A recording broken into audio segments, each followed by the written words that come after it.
Welcome, Dr. James Beckett, Sports Card Insights. One of the segments from my hobby dinner, the second hobby dinner, the Saturday night of the Waters Creek Show. Some from out of town. Thanks sponsors, Beckett Media, Beckett Grading, Beckett Authentication, ComC.com, Burbank Sports Cards, Mike Stadium Sports Cards, Heritage Auctions, Hugs and Scott Auctions, Tops, Panini, and Upper Deck. Go around the table. We had the one giant microphone in the middle of the table, and I've edited this. You might recognize some of the voices. On my right was Eric Myers from Fanatics and Tops, done a bunch of different things. Next to him was Dave Slipka, longtime friend and colleague. Next to him was Mike Fruitman, Mike Stadium Sports Cards, sponsor. Next to him was Shane Zager, came down from Iowa, been on before. Next was Jeff Liao, collector, loves unopened wax, as you'll see from his comments. Number 6 is Rich Klein. Needs no introduction, Uncle Rich. Next to him was Phil Pierce, coming down from Oklahoma City, the OU guy, among other things. Number 8 was Rob, a.k.a. Bobby Baseball, a friend and an advanced collector, inspiring how he approaches things in a fresh way. Number 9 was John Keating, here from the Philadelphia area, longtime friend, frequent guest on the podcast, original thinker. 10 was Court Peters, the blockchain guy from Panini. And number 11 was Jeremy J.J. Allen, who is the non-sport and entertainment guy at Heritage, doing a great job. And I was number 12, so we had 12 of us, and it was a great time, but it's difficult to get everybody a chance to speak. Each conversation was a little bit different, so here is one chunk of it. What are y'all's thoughts on the evolution of cards? As far as I'm aware, I don't really have its problem with security. Unless you forget your password. Unless you forget your password. As much as I'm a tangible collector, I do value that. I pride myself on in the division I work in. For Fanatics is, what do the collector space use? How do y'all feel about security measures? How important is it to you? What is it that y'all value? I thought 89 upper deck solved out to a Define security. Holograms work on. Define security. That's so serious. Okay. I look at it this. There's so layers in that. I like holograms, like professionally. Personally, if it worked to be in your dollar, right? If it'd be in your $100 bill, the United States Mint knows what they're doing to hinder anti-counterfeiting or to add security. We're talking about a multi-billion-dollar industry here. Yeah, right. Just think about 5 years ago, we would go on eBay or any of these sites and we try and go buy a vintage card. The majority of the time, we would know that was a real vintage card and it was by somebody that actually knew. Now you can go on and there's 50,000, 54 errands. What do you do with that? You're not one of ones.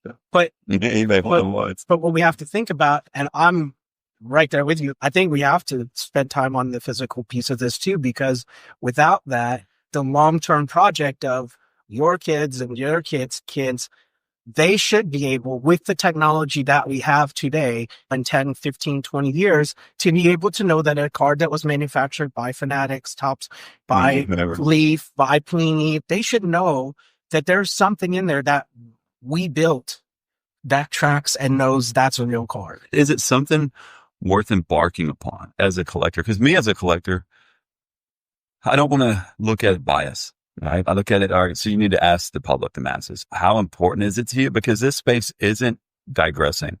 There are ebb and flows, but it's like the stock market. Ebb and flows up and to the right. At some point, this gets to a serious asset class. And how important is that? Do we put the onus solely on PSA or Beckett or SGC or CGC left right now? Because if we look at now, prior to 1990, there was no such thing as a serial number card. And then it started with the hand number. What was that? Reggie Jackson, number 2500 in 1990, autograph card. And then the mid 90s, we went to Pacific blew that up. Pacific, yeah. But other than serial numbers and holograms and with today's modern technology, we don't really have a whole lot. You have to be thinking about it the same way the U.S. government thinks about $100 bills like every 5-10 No, that's true. But I did a podcast a long time ago, 7 existential threats to the industry. What you're suggesting is instead of thinking negatively about the existential threats to the industry, think about the 7 things we need to do to grow it. Yeah. Because if you don't grow, you get stagnant or you shrink, and we have to have equivalent number of innovations, because if you're standing still, you're falling behind. And there are plenty of other things in America and around the world to get your dollar that are enjoyable. Think positively. Let's avoid these threats. What are our strengths? What are our opportunities? Yeah. You're doing that. Yeah. But right now, you're really looking at the threat to preserve, and that's necessary. But I believe it's moving a little bit digital. and not in a replacement, but it's not going to go away. And part of that, so yeah, I spent almost my entire life the past year and a half thinking about it. Like that has been my own. If you don't solve the problem, he wins. The flip side of that is because of the nature of what I'm doing. Yeah. I'm in the same discussions On the that flip you're having Yeah. with our physical teams. Yeah, you're trying Because to solve the other. Because I'm sitting there Your going, life is miserable without a physical card to mimic. I think you've got a lot more costs. we have built several different sets that were not Okay. physical sets. No. And we're going to continue to be working in that direction. But the point I'm making is that without the ability to think through those challenges and in your term opportunities, like without the ability to do that, what we're leaving is our industry to be taken over by somebody else and potentially taken over by nefarious actors. What do you think the value of that is? Let's assume the solutions were constructed.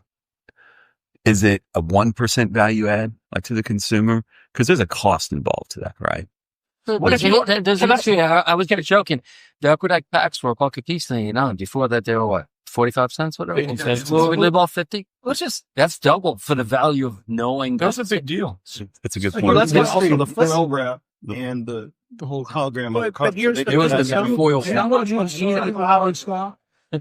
of the boxes, what the downtowns that should be $300 or $400 boxes to $1,000 in the stores. Yeah. Mike can probably tell you that as well as anybody else. He probably looks at some of the prices and says, "Where are these prices starting from?" What make a difference? But the question, so if you have $1,000 bob, Let's assume that it costs X amount of dollars to formulate a solution that would put the industry decades and decades ahead of the curve. The most cutting edge. Is it worth 1 or 2% or 3% increase? I can't afford to buy a box now. You guys have more economies of scale than anyone else. But you're not going to innovate. But what No you're one's gonna. presenting, Your innovation should be free. the You're already talking about all the correct distributors. thinking of a market leader that it's a dominant market share. Because when it's a duopoly, you're thinking if I innovate, they'll just copy. When you got most of it on your plate, you're saying, I'm going to innovate like crazy because I've got a big lead. I've got control of this market and I will be rewarded for my ingenuity. Also, as a collector, That's the reason they're doing it. and over the past 20 years, every step of the way, I have been terrified of getting host. I think that's a real fear. And you got people like Kevin O'Leary and these people with deep money coming in. And all I can think of is, what if one of those guys gets burned? yes. Because you don't need them. Yeah, they won't. Well, no, that's, Yeah, they don't have to be. No, but here's the thing. They don't have to be. Like, that's been the mindset. Or they're going to. No. In today's technological advancement, with the things that are available, that literally can end tomorrow. So the ability to do that just exists. But all I can do is control today. Eric, Topps flagship basically at the stores, I'm going to round down, but if you have series one, and I think Michael will agree, it's what, $100 a box? North. Each of Is it customers worth pay it? 110. No, you're not even 110. I'm talking like a 1.5%, 2%. If they're already paying 100, they'll pay 102. That's never going to be an issue. You know, but if your cost This is dynamic pricing. if I walk into one of the triple stores, wax stores, Mike's Sports Collectibles, and I spend $100 on a Topps flagship box, and he tells me, oh, by the way, it's now 105 because of the special stuff Topps put in, I'm not going to change my mind about buying the box because it's $5 more. I'm not going to change my mind. You're going to make it on revenue growth. That's not going to make it on Right. Now, margin. I was talking about revenue yes. growth. Yeah. He takes 2% share out of you. That's a problem for you. That's true. Yeah. So the security that he offers is a bigger threat than what we charge for the box. That's a revenue growth multiple. But if they're going to pay 100, they'll pay 105. Yeah, but then what it is, Even if we didn't. so if we're not opening Topps flagships, we're opening National Treasures. And if you- What's that jump? In? Again, You know what I'm saying? If it's one, But again, if you can afford National Treasures box at $5,000 or Topps Museum Collection $500, you'll pay $5.25. Yeah. Even if we don't charge $1, is security something that's really in demand? Nobody talks about single digit % growth. This 50%, 100%, 150%. That's why it's an exciting dynamic market. We've got huge upside. I want to bring up something Jimmy used to say in our meetings. No collector ever asks you to reduce something. They only want to see more stuff come in. Yeah. Neither does an investor. Because This thing is based on growth. Yes, so you're on Percentage of growth is a significant I look at it as, I don't want the only determining person to decide something's authentic or not. is a third party. Like, what is PSA or Beckett or CDC or SEC to determine whether this Panini or Upper Deck or a Topps card is authentic? We're in 2025. This problem should be solved. I can't get into Right. nuances, but of concept. You're correct to be thinking about that because it's not a problem now, but in 5 years it could be. But it is a problem. And but it could lead people over I look to at it where but what Clark's talking about. I'm even saying it is a problem, and we know it's a problem. It's easy right now in a group of collectors to sweep some of that little dust under the rug when we know that people are getting hammered by going online, buying a card they think is a real card, and because it was a high value card, it ends up going through eBay's process, and then eBay says yes or eBay says no, and then it gets returned. Or for the cards that are junk cards that aren't real, they start them at $1 or $5 and they don't go to the authenticity. If you meet somebody, your family member, and can you show me your cards? They always say, how do you know it's real? I always like, oh, this grading company right here. It's weird that I was conditioned to say that. Yeah. I should be able to say Fanatics or Panini or Upper Deck. They have X, Y, and Z embedded in the card that determines it's real. The authentication of it is secondary. The grading company just should do the grading. That's the only thing it should be able to do. The value proposition you own, the better is for you, and it keeps him from chipping away at your market share when your entire valuation is based on growth. You can't give any of that away. So it's critical. It's the same thing as any high-end market, right? Yeah. How do I prove that it's real? I get an expensive watch, but I don't get the paperwork with it. What do you have? I'm paying 30%. Because that is the beautiful thing that I've been in Bitcoin since November 1st, 2013. That is one of the things I latched onto with the blockchain technology. I know people go, oh, it's decentralized. It isn't. It's decentralized up till the point it becomes centralized. And at that point, everything has its ledger. I like the fact there's exponential tracking on it. I like that security as a collector, especially as we evolve and the net worth gets higher and higher. And you kind of look at this from a hobby perspective too. It's real money, right? But it could come with real adverse effects, especially with somebody who collects wax. There's wax out there that has been scanned or searched or resealed. That's one of my innovation projects now is working on that. So how do we fix that problem? Right? Because there's people that cannot come into the space buy NFTs. They might come into the space and buy wax. How do you protect the next consumer? Whether they're buying a $50 box or $2,500 boxes or $50,000 cards. What's crazy is that there's one person who can rewrap a box, and the market, with one notable exception, will completely put faith in. And Steve, Well, that's start for anybody to come and show. who had a fatal mistake. When Steve goes away, That he survived. there's no, because there's nobody else who can do it. I think Reed could do it. Okay. And they haven't always gotten it right. Exactly. You got to go to batting average. Yeah, I know. And they came back from it. But how do we know? And they open up all the things That's that's true. true. Yeah. Right? But when Steve goes away, there's nobody else can wrap the box that anybody's put any faith into other than his. And after that, in retrospect, it was quite good for him. He had to shy away from it for a couple of weeks and go ground on, but he eventually emerged from it and he's better. But there's nobody else who can wrap a box. Upper Deck went to the Cup this year, started encapsulating some of its bigger hits for rookies. So those come out and those are sealed. They're encapsulating within the product. It's a polymer holder. Great. And how are we going to detect what's in there? Somebody's going to be able to detect it. You can't. Hockey, nobody's counterfeiting that. Now you're big right there. And I speak for myself, not the company. Yeah. And on wax, that's a concern of mine, even though I don't collect waxes. But you don't even need the open boxes anymore. And this is just Scan yeah. Scanning. But eventually that needs to not be true, what you just said. I wholeheartedly agree. Or put some bogeys in there, whatever they're looking for. So my point is, as Topps has an increasing footprint and control and fanatics of this industry, it's wise for them. They are the market leader as they assume these other licenses, so that they can heavily go into these research things to protect their turf. Yeah. Whereas if you were to come up with a solution 3 years ago, then Panini and Leaf and Upper Deck could say, hey, that's nice. We'd like to do that too. And they'd tweak it a little bit. Yeah. So it's going to be on you guys. And Panini's going to be figuring out what's our role in this new landscape. Yeah. And courts laid out a good case for some things they're doing that are pretty unique. It's been announced that Panini is going to be entertaining offers based on the death of the patriarch.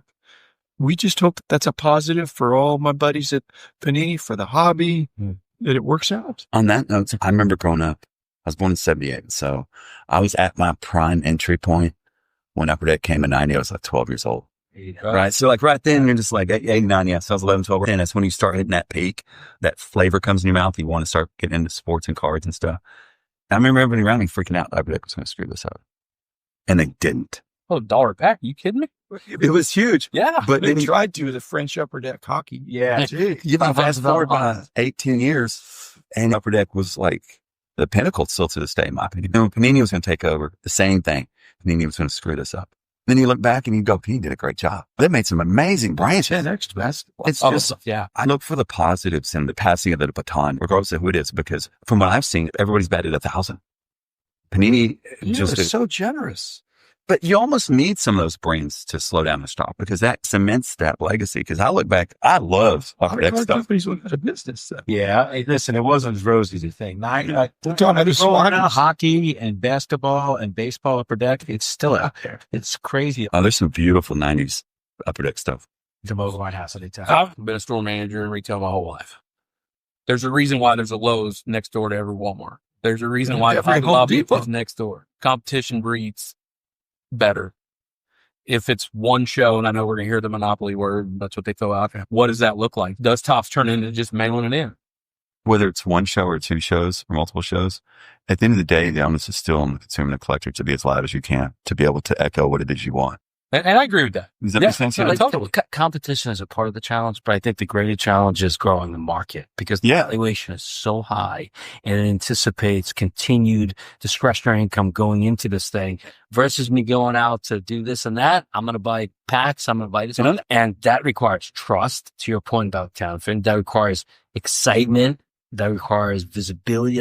All of that goodness that's built into the current valuation, which is tens of billions. I'm looking at it when it comes to the consumer and that collector, echo what you want. Really put thought into that. How do you like the images? Do you like the hot foiling? Do you like the etch? Do you like the etch better than Upper Deck 07 chronology or something to that effect versus Tops or Panini? Do you like hot foiling versus cold foiling? What is it you want? Because I promise you from our end, and I'm sure we can even say the same thing, they're not out there ignoring what the customers want. They're just trying to figure out what they want. Challenge is there's future customers, there's current customers, and there's ex-customers.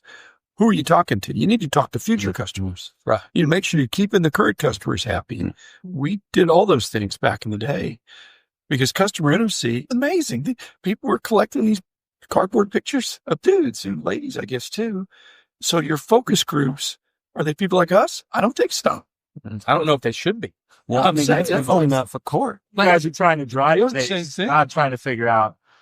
I don't think you guys are trying to figure out what the consumer wants. I think you're driving the consumer. I think there's a lot of truth to that. That's- And the consumer needs to be louder and more vocal about, hey, pay attention to me type deal. Because one of the two is going to happen. Les Brown says, if you don't fight for what you want in life, you don't want automatically take over. It's a function of taste as well. Yes, you got to listen to the consumer, but I'm not sure any consumer said, create me precious metal gems. You're the market maker. You got to drive the taste. You got to have a feel for what they want, not hear them tell That you. is and No, but their voice or their dollar. If they Those quit values. spending on something, then that is the message. Not the focus group that said, oh, those are okay.